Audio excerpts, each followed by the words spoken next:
Andre Ward. Right. Well, I definitely agree. And we're so jam-packed with fights this weekend. We got boxing on Sunday. So those that are still interested in Sergio Martinez, Maravelli, he makes his return in Spain again. La Maravilla, yes. Maravilla, yeah. You said Sergio Martinez. Yes. Sergio Martinez is like 45 years old. No, he's not. He's not 45. All right, he's 40. He's 41, I believe. But his knees bad? Like, how his knees? He looked good last time. In the Cotto fight. Listen, I was at the Cotto fight. My heart was broken that night, but I was rooting for Martinez. But I saw him a few months ago. The knee's no problem. Looks good. Okay. So, and he's ranked. They already have him ranked in the top 10 already. Like Sergio Martinez is probably one of the best greats of 210s. So Sergio Martinez said that one of his goals is just to get another title shot and become champion again. So this Sunday in Spain, he fights Jose Cayovula. Hope I'm pronouncing this right. 10-round middleweight showdown. So he makes his return, and underneath Sergio Garcia. I've seen him fight before. He's fighting Armatic Habayan, 12-round for Garcia's European junior middleweight title. I mean, Sergio Martinez can probably make a key campaign in Europe. I think it's safe for him. I think he's experienced enough. He's got a lot of wins under his belt. He's had a lot of high-level fights. I just don't want to see Sergio Martinez do what a lot of fighters do and stay too long. Leave, come back. Overstay his welcome. I'm not saying the worst is going to happen to him. Right. But overstaying his welcome and hurting his own legacy by, I'm glad he gets this thing about getting a title and maybe calling it quits because he's more needed in boxing outside the ring than in the ring. I think he just wants one more shot, and if he gets one more shot, then yeah. He should do some exhibitions after too. Yeah, he could fight. He could fight Madonna. That'd be a great fight. I would love that, but Madonna can't make 160 no more. Madonna's my weight. Well, actually, I seen Madonna. He was looking. He dropped a lot of weight. He dropped a lot of weight. Yeah. Did he keep it off? Oh, that was about a month ago. That was about a month ago. Well, with these fighters, how much they could balloon up in a month and come back down. Those $100 for the right price. I think we're all running the treadmill. Yeah, I can see you right down at 154. I can see I don't know about me. I can't talk for me, but for a guy like you, no Hunter, you could drop the weight. Southpaw Melo could drop the weight fast. Yeah. The right price. You guys get offered Jake Paul. Jake Paul. Yeah. You take Jake Paul. I'm Logan Paul. Jake Paul. I'm 180 right now, bro. Right. So I'm 180 right now. So speaking of that, we gotta get into a lot of news. It's a big week of boxing. We didn't even talk about Anthony Joshua's performance. Exactly. So I was just about to get into that. Yes, Anthony Joshua looked like glimpses of how he fought Andy Ruiz in the rematch. He was behind his jab a lot, used his jab a lot, very smart, measured. He seems like he learned a lot from that first fight. Because one thing about I always criticize Anthony Joshua about fighting too robotic. I think he's a guy, he fought like a guy with muscles, and he finally got a good coach. And one thing I respect about Anthony Joshua, that he's disciplined. He's disciplined, he's open to learning, unlike a lot of other heavyweights that are just not willing to listen and learn. Anthony Joshua, even at 32 years old, 31 years old, is improving, and he's getting smarter in the ring. Because he damn well knows that he's going to have legs if he's going to fight a guy like Tyson Fury, and he's going to have to back Tyson Fury down and then probably beat him on the inside. He could stop Tyson Fury, but the thing about it is that he improved his legs because Andy Ruiz, that you can't stand in the pocket with a guy that fast, 6'1", 6'2", about my height, and going to bang. He's going to catch you through outside. He's always struggled with shorter fighters, so he learned, I can't stand here and try to power punch with these guys. But the fight with Pulev... he landed some nice uppercuts in there too. But he did what he was supposed to do. The guy comes forward, squared up. No defense. I think Pulev had a good right hand, but Pulev, there's just levels to boxing. I thought there's definitely levels to boxing. But I must say this: Pulev, that weigh-in was intense. It got me excited for the fight. It was all cap. You know why I say that? It's all right though. It's all right. So, listen, some boxing is about entertainment too. Yeah, you gotta sell it. Look. Derek Chisora is entertaining. Oh, definitely. Pulev is entertaining. Pulev has had his moments. Pulev has always been a character. But Pulev with Anthony Joshua, I said it like this. I should have put it on Instagram.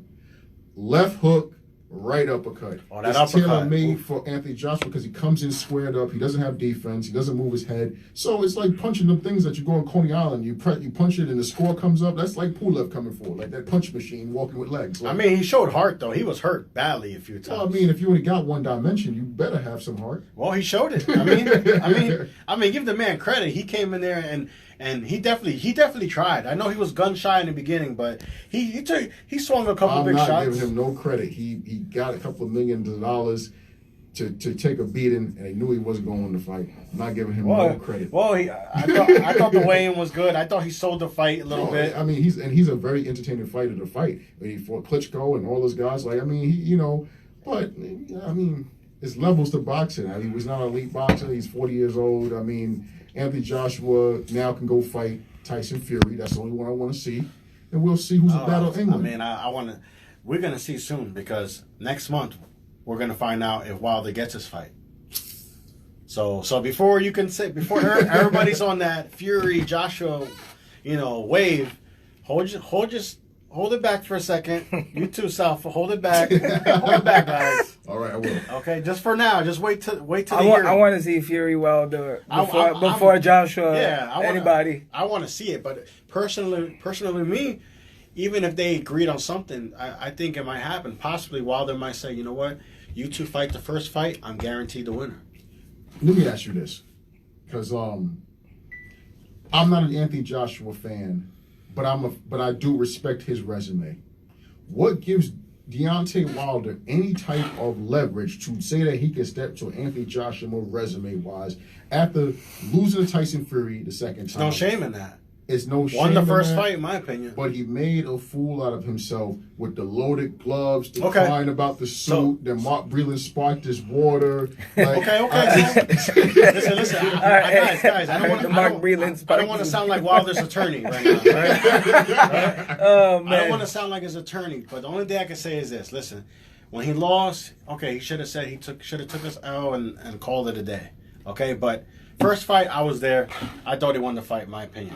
And that was a 12 count. It wasn't a 9 count. It was a 12 count. Well, the guys on the side of the ring and the ref counted the same, so it got slow motion counting. Okay, all right. So I was there. I'm gonna disagree 100% with you. No disrespect. No problem. A lot of people feel that Wilder he got beat up. He got dominated by Fury in part 2. It's no secret. Everybody saw it. There's no excuse. You're the puncher, and you got walked down and punished by the boxer that uses his legs. You got punished and walked down by an outboxer, and you're a brawler. So that, number one, only thing Fury's going to do is a little bit of both fights. He's going to use his legs, make him look bad. He's going to pivot. He's going to counterpunch him. Then he's going to sit down and walk forward. See, a lot of people want to say he loaded gloves. No, you know what Fury did that Wilder doesn't do? Wilder never made no adjustments on his footwork. You don't listen. And we know what Fury did? He sat down, and he put that 275 pounds of weight behind those punches, and he punched him like he looked like a pro wrestler. That time in WWE helped Tyson Fury because it looked like Wilder got hit with a clothesline. Wilder looked like a little man, which he is, and a big man walking him down. And it's going to happen again, and we can stop talking about him, and maybe he can fight Ortiz a third time for his 53rd birthday. Come on. That's not right. I got to cut you off there. Oh, man, that's cold-blooded. Hold your horses. Let's wait for the hearing. If not, I would love to see Dylan White and Wilder fight. Oh, that would be a good fight. Yeah, definitely. Dylan White, that press, I would just pay money. If I thought, you think Wilder and Fury's press conference is hilarious. Dylan White and Wilder, the trash talk, yo, I would pay. That could be on pay-per-view. I would pay pay-per-view just to money see the trash talk, just to see the press conferences. Dylan White and Wilder. So as we talked about, we brought up AJ's performance. I gave his performance a B+. I think you guys think he gave it a B+ because I agree. B+, that's fair to say. Yeah. It wasn't hard work. So as we look forward, obviously AJ's gonna wait. Tyson Fury had a lot to say after the victory, social media, and I like Tyson Fury. I think he's a good fighter, great fighter. Anthony Joshua, I think he's a good fighter. Wilder, I think he's a good fighter, but they all have different talents. Yeah, weaknesses. And weaknesses. So it remains to be seen. All I can really say is, in the mega fight right now, everybody's talking about, you were mentioning, AJ Fury. And so just one split second. With Fury, I do. You know what the scary thing about Fury is? He makes his predictions and they come true. How he's gonna beat a guy. He said, "I'm going to walk Wilder down. I'm going to make him. I'm gonna make him gas for his life. I'm gonna make him tired. I'm going to zap him. And he did the exact same thing. And he said this too about this. He said, I'm not going to lose to no football player or no weightlifter. And that's what these two guys are. And he's going to beat them. And I think Tyson Fury is going to remain undefeated. He's going to retire. And people are going to try to call him back out the box. And he's not going to respond because he said it truth. I'm here to pay the bills. Right. I mean, a lot of fighters make predictions and it doesn't come true. So Fury has lived up to his word for the most part. Yes, sir. I mean, he said he would win the first fight with Wilder. That was a draw. So I mean that one's close. I'll be honest. That one's close. Country was in. I think I was there. I think Fury beats Joshua. Easy.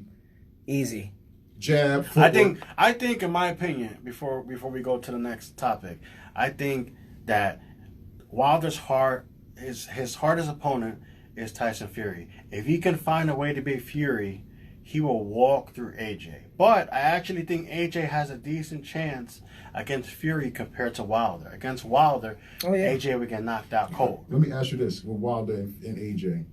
When you take away that big right hand, what does he have against Andy Joshua? Nothing. I think Andy Joshua's going to walk him down. He's going to manhandle him. And I think he's not going to give Wilder any space. I think he's a way better boxer on the inside than Deontay Wilder. If he goes to Wilder's body, I see that's what I'm saying. Like, Wilder can't move. For a guy like Wilder being 219 fighting Anthony Joshua, he's going to have to improve his footwork. I think he can get stopped by Anthony Joshua. I think he can get put down. I disagree 100%. 100%. Only because I think the only man that can beat Deontay Wilder is the man he was in the ring twice with, Tyson Fury. I think Andy Ruiz. I'll bet money Andy Ruiz can beat Deontay Wilder. Hey, 2021, Andy Ruiz makes his return. With Luis Ortiz, right? I hope so. I heard that speculation. There's a lot of rumors going on, but we're gonna leave it there, and we're gonna jump into another important topic. So Wednesday there was a release. Who is newly inducted 2021, the Boxing Hall of Fame. So, ladies and gentlemen, if you didn't know any names that were snubbed, James Toney. Check out my Instagram, AB Boxing News. I made a nice post on him. And the Puerto Rican legend, Miguel Cotto. So we got two big snubs. Cotto. James Toney is one of the greatest inside defensive fighters of all time. One of the greatest boxer punchers, counter puncher. What the man did at 160, all the way up to heavyweight. Come on. But he was linked to steroids. He was linked to cheating, so that's. But so was Shane Mosley, though. Okay, I'm not here. I'm not here to. I'm not Shane Mosley's agent. I'm not his attorney right now. He's not an attorney today. You guys got to give me a break. Come all some right. slack. All right. So all I can really say is that he was linked to that, and for whatever reason, they changed it. Remember, from 5 years to 3 years. Yeah. So that's what even a lot of people in boxing got a little. Boxing world, boxing fans, and said, "Wait, how did he? What? Yeah, what?" The pool was bigger this year. They switched it from 5 to 3. So actually, Miguel Cotto was snubbed, and James Toney, like we just mentioned, Toney was linked to performance-enhancing drugs. He won the heavyweight belt and got it stripped because of that. Right. So yeah. So maybe just James Toney got to wait a little longer instead of being first ballot. Well, let's look at it like this. Yeah. James Toney's out. But the list was strong. I'm gonna put it like this: you snubbed Miguel Cotto. As I said, Miguel Cotto, come on, man. Well, we got to. All right, now you mentioned Cotto. I see some sad faces in the room. How you snub Canelo? Cotto? Because you had. Listen, it's tough. I did think he was snubbed, but James Toney is that guy too. So if you had a snub Toney, I think you kind of had a. It was like if you said Toney yes, James Toney, then you had to let Cotto be snubbed too. That's how I see it. Yeah. It was like you both are in or you both are out. But we got to talk about, in my opinion, Mr. TV himself. First ballot, Floyd Money Mayweather, making the Hall of Fame. Yeah, I mean, well deserved, no question. Well deserved, definite. The guy was people. Whenever they talk about Floyd Mayweather, most people think of Money Mayweather. They don't remember Pretty Boy Floyd. The man was knocking people out in the lower divisions. Look what he did to Diego Corrales, who was way taller than him. Let's just look at Mayweather being a Hall of Famer. Silver medalist, 96 Olympics. He's the only fighter that went 2 eras of boxing that was from the 96 Olympic team. Everybody that was in the 96 Olympic team was retired by the time Floyd Mayweather Floyd Mayweather was still fighting in his late 30s and still had superior reflexes, superior defense, superior jab. His stamina, he had stamina. I can't, but Mayweather was so smart that he could even hide his weaknesses of Father Time. And we haven't seen a fight like that since Bernard Hopkins. People start having that Bernard Hopkins talk when Mayweather started fighting in his late 30s. Everybody who was, like a lot of the legends that was before him, they faded by the time they got to 35. Their legs went, their stamina, their bodies was worn down for the road work. A lot of guys retired. Even one of my favorite fighters, Andre Ward, he retired by choice. But he had wear and tear. He had knee issues. I mean, the man worked hard. So Mayweather coming up to that, they're Hall of Famer. If they didn't put him in the Hall of Fame, I would say they don't know ish about boxing. Mayweather's biggest, the biggest thing about him was that he was able to adapt always. He had hand issues. He adapted his style to take less damage, throw less punches, be more precise. He had a controversial win against Jose Luis Castillo. Right? A lot of people said he lost, right? Then he came back and did He came back and dominated because he knows how to make the adjustments. Some fighters can't do that. That's what kept him so long in there. That's the longevity. Right. He knows how to adapt, and he knows how to... Even Zab Judah was touching him. Let me tell you this about Mayweather. Birdo said this the best thing, too. Even when he's trying to catch his breath and get second win, he just knows how to catch his breath on the inside. Veteran. He knows how to clinch. Clinch with you, and then he's breathing in the inside right there. He's taking a deep breath. Then when you think you got him, he's gone. And that's the thing about it. Like, Zab, see the thing about it, I'm going to put it like this. Zab Judah had every single thing. Zab had every single thing to beat Floyd Mayweather when it came to physical attributes and technical skill. That is a fight I still watch this day, Zab Judah and Floyd Mayweather, because those two guys of the 2000s were the best technicians, one of the best technicians, two of them, of that era. Like, he was definitely, but definitely that guy. So we congratulate Floyd Money Mayweather. Also notable names, Ann Wolf, dominant fighter. Of course. Oh, man. A beast trainer with Kirkland in his prime days. Yes. Definitely. So congratulations to Ann Wolf. Layla Ali, she's up there. Definitely. She was one of the pioneers in women boxing. Come on. Right. I'm seeing some faces here. I don't know. Layla Ali in women's boxing, I will say, people will say maybe she wrote off her father's last name, her father's name. I think she earned that was it. her criticizing level opponents. I mean, we never seen a Layla Ali and Wolf fight. That was something that was always in the talks. She didn't want it.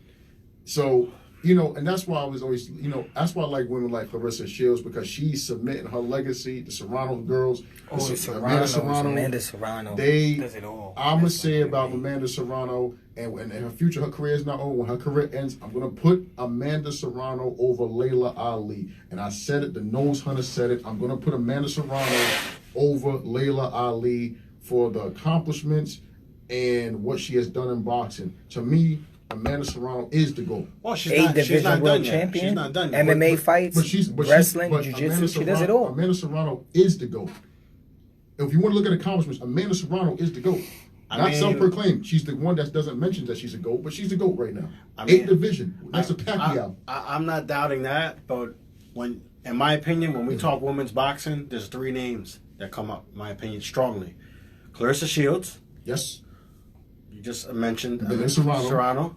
And I say UK's own Katie Taylor. Katie Taylor, I knew he was going to say Katie Taylor. She's the dog. Congratulations. Like I mentioned, she's one of the first to make that $1 million purse. She looked sharp her last That is setting the standards high for women's boxing. But as far as getting inducted into the Hall of Fame, so we had Ann Wolf, we had Mayweather, of course. We had, let's see, I'm blanking out. All of a sudden. We had Mayweather, we had Ann Wolf, we had Layla Ali. And those were the most notable names. Mm-hmm. Miguel Cotto was snubbed out, and I'm sorry, one more, of course, the great Klitschko.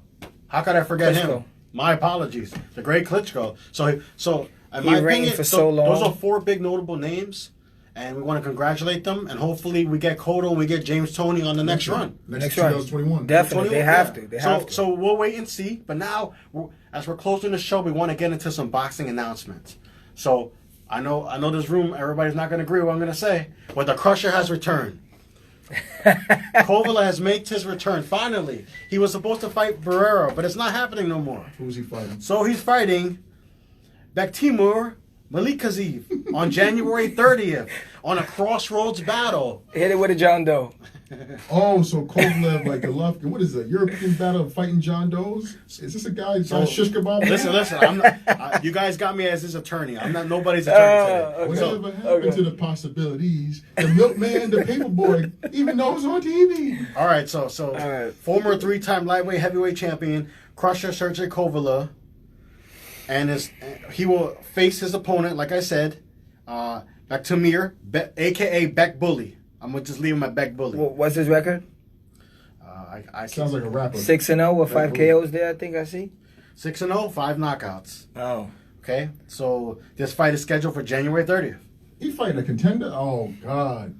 They will fight. Listen. I'm just a messenger. Don't beat me up. They're fighting at a contracted 170-pound showdown. Wait, 170? 178. 178. Oh, so 178. So he being an amateur again. Okay. So guys, real quick, this is Kovalev has been inactive this year. It's fair. It's a get busy fight. He wants to get right for next year. You said a pro fighter 178. He might as well fight me. I need money. Well, that's a whole nother subject, but I hope he stopped drinking that vodka. Just watch that jab. He knocked somebody out with a body jab though. I know. But I go to his body too. Put There you go. Well, like I said, don't beat up the messenger. Also, we had news yesterday, the announcement, the return of Caleb Plant. So as many of you heard and thought, we thought Caleb Plant was linked to fight Canelo Alvarez in this month. Unfortunately, the fight didn't happen. He makes his anticipated return the same night, January 30th. Nice. To headline a PBC card on Fox. So, ladies and gentlemen, you're going to get a good fight on Channel 5. He's fighting Caleb Trucks. And Caleb Trucks was linked to fight Kid Chocolate last year, but it didn't happen. And he was scheduled to fight again a couple months ago against Angulo, and he got sick. It's going to be a good fight. So actually, this fight is scheduled for... Battle of the Calebs. There we go. Right, the Battle of the Caleb. So this fight is linked for January 30th. It's going to be a rough fight. He's going to try to rough up Plant, and Plant's going to really showcase his skill set. It's going to be a good fight. Well, I'm looking forward to see what Plant, because I expect the showdown when Benavidez come the end of the year. He beats the other Caleb blow. He beats him. I can't wait to see Benavidez back in the ring. That guy is explosive, man. That guy could fight. He's just got to stay clean. Yeah, that's true. Well, that's many fighters, so that's a whole nother story, guys. Some get caught, some don't, but that's another story. Right. So like I just mentioned, we got Kovalev return January 30th. We got Caleb Plant returning January 30th. We are just stacked with cards. The next month, the return of Joe Smith Jr. That's in February. But we didn't mention the return of Benavidez, top rank, January 30th in Russia. The January card So January 30th looks amazing. We got top rank card. We got PBC on Fox card. We got Kovalev's fight is airing on the Zone. That's part of the deal that he got with the fighting Canelo. Nice. So Nice. we got 3 cards, great cards. I want to see what the Crusher has left, in my opinion. That's me. Also, Benavidez, his fight was supposed to happen in September, didn't happen. I look forward to seeing his dominance. And then we have so we mentioned Kovalev, we mentioned Benavidez, and then Caleb Plant. Obviously, I expect big fight Caleb Plant come summer or September. Yeah. But anyways, I also want to wish good luck to Vargas' son that's fighting tomorrow. He makes his pro debut tomorrow in Mexico. So I actually want to wish Vargas Jr. good luck. He makes his pro debut. And ladies and gentlemen, that concludes our show for the week. So much we talked about. Boxing Hall of Fame, congratulations to those. We talked about Joshua's big win, what's next for him. We talked about Edgar Berlanga, Shakur Stevenson wins. We talked about B-Hop's victory. We talked about Africa, a.k.a. Hitchens' victory. We talked about the return of Kovalev, the return of Plant. Just so many. Zurdo Ramirez fighting Canelo, tomorrow. Canelo, Triple Alvarez. G. We got a lot. We got Triple G, the Boogeyman. We got the Power for Power King fighting Saturday. Check out AB Boxing's YouTube channel. I got Tailed the Tapes myself, breaking down Canelo versus Smith. And check out the YouTube channel, AB Boxing News YouTube channel. We definitely got more content coming up. I want to thank the Nose Hunter. I want to thank Southpaw Melo. Let's go. Let's Jake go. Paul, let's go 180. Oh yeah. So before we go, yeah, Jake. No Turner might go for Kovalev in the summer 2021. Jake Paul, let's go 180. He fighting contenders anyway. Well, maybe Jake Paul McGregor. We got to see. We'll talk about that a little more. Forget about next McGregor. week. McGregor, you can get this work, Jake Paul. Okay, so we'll leave it at that, guys. Great weekend of fights, and we'll catch you guys next week. Barca Hoops Radio presents AB Boxing News Podcast Show. Till next week, take care. Peace.